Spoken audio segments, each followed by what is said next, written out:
Morning everyone. Well, today we are going back to Ranong as I am doing a visa run. But today's visa run we are going to be trying out the casino, what they call the casino run.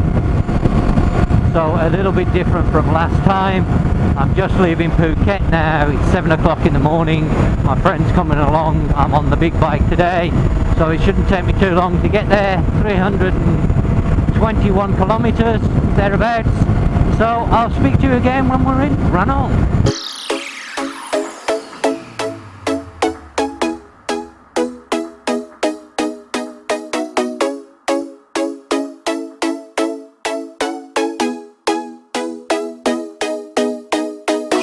Hi everyone, welcome to the channel.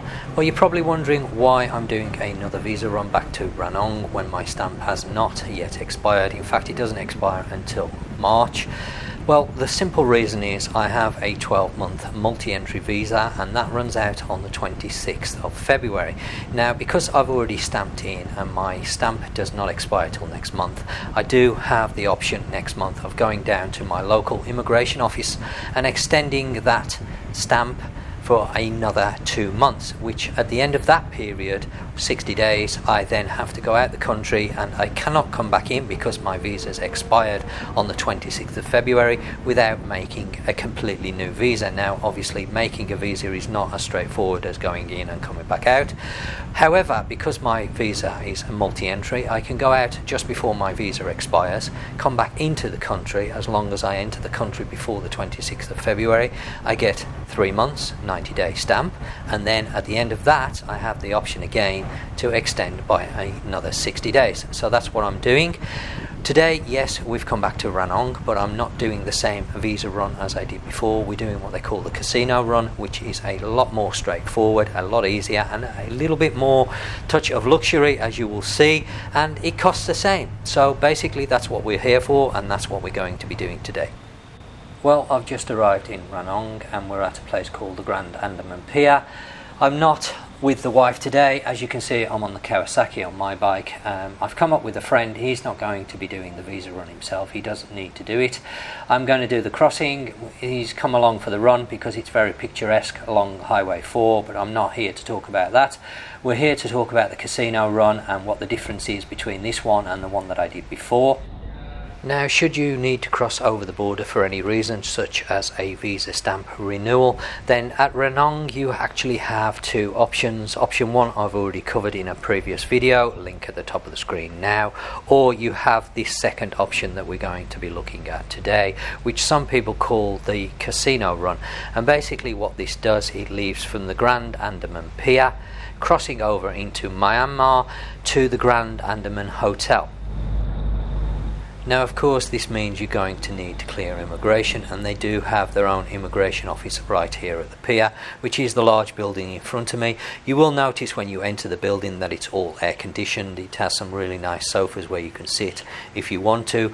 There's just 2 windows inside, clearly marked arrival and departure, so you can't really go wrong. Make your way over to the departure window. They will check your passport and stamp you out.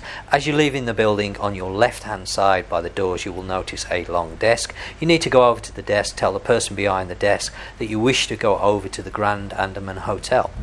The person will ask you for your passport and they will go and take a couple of photocopies returning your passport, the photocopies and a boat ticket, and then tell you to make your way to the end of the pier.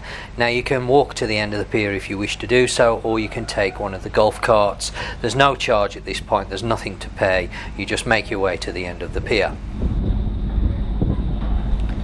Once there, make your way into the building on your left hand side. Now, you can tell the person behind the desk you're going across to the Grand Andaman Hotel and they will tell you the next departure time. This can vary. Sometimes you may be lucky there's a boat leaving straight away, or you may have to wait a short period of time. When I was there, I had about a 25-minute wait, which I used to fill in the arrival departure card, so that was all taken care of before I came back into Thailand.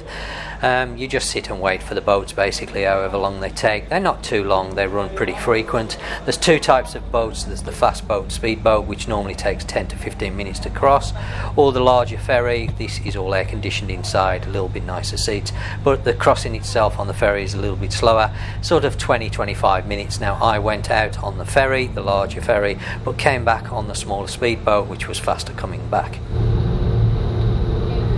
Now when you arrive in Myanmar, you will notice you actually arrive at an island rather than the mainland. Now all you need to do is get off the boat, make your way along the pier to the building at the end, which is their immigration. Give the guy your passport. They will keep hold of that while you're on the island. Nothing to worry about. Move along a little ways and this is where you make your payment of 950 baht. That covers everything, both the trip over and the trip back, everything. That's all you need to pay. And then you have the choice. You can either stay in the building and wait for the next returning boat, which is normally 30-40 minutes, or you can make your way up to the hotel. Once you arrive at the hotel via the shuttle minibus, you could enjoy a meal in their restaurant.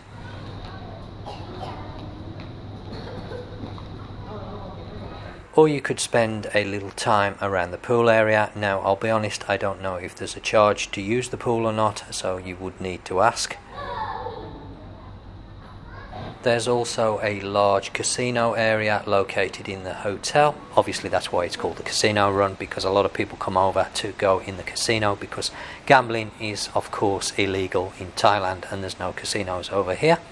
So you can spend a little bit of time in the casino. They also have duty free, or you can just have a wander around the hotel in general. It's entirely up to you, and spend a few hours looking around. It's really nice. I spent a little bit of time in the hotel.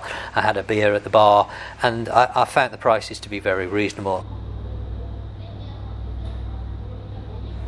Once you're ready to leave, just make your way back to the front of the hotel and catch the next available courtesy bus back down to the pier. Once you're at the pier, you just need to make your way back into the building, collecting your passport from the same window that you gave it in at.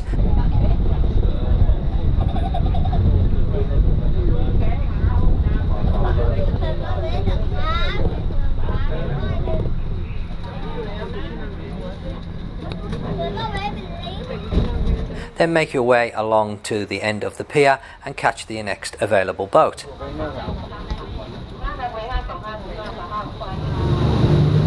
Once you arrive back at the Grand Andaman Pier, Thailand, just make your way back up to the immigration building, where you'll go back through the process of coming into the country as you would normally at any other border checkpoint. The only other thing is to say, remember to fill in your arrival and departure card. It just saves a little bit of time when you get to the window at the desk. And that's about it really. I found this to be very easy, very comfortable. It works out at roughly the same price, so there's no more expense.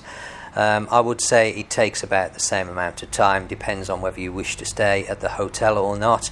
It is a bit more comfortable, shall we say, travelling wise. You've got no hassles, nothing to think about. You don't need any photocopies or anything like that. All you need is your passport, 950 baht, and that's it. One last thing I should mention is, of course, you can stay overnight at the Grand Andaman Hotel, or longer if you wish to do so. However, just bear in mind that this hotel is actually a 5-star hotel, so the accommodation is not that cheap. I did have a quick look online, and for one night's accommodation in a standard room, it was coming back at just over 3,000 baht. However, this does give you a few more options if you wish to take them. Well, that just leaves me to say I hope you've enjoyed the video and found it helpful and informative, and if so, please do give it a like. If you are interested in finding more out about Thailand, then please do feel free to subscribe to the channel. So until next time, thanks for watching, and I'll catch you on the next one.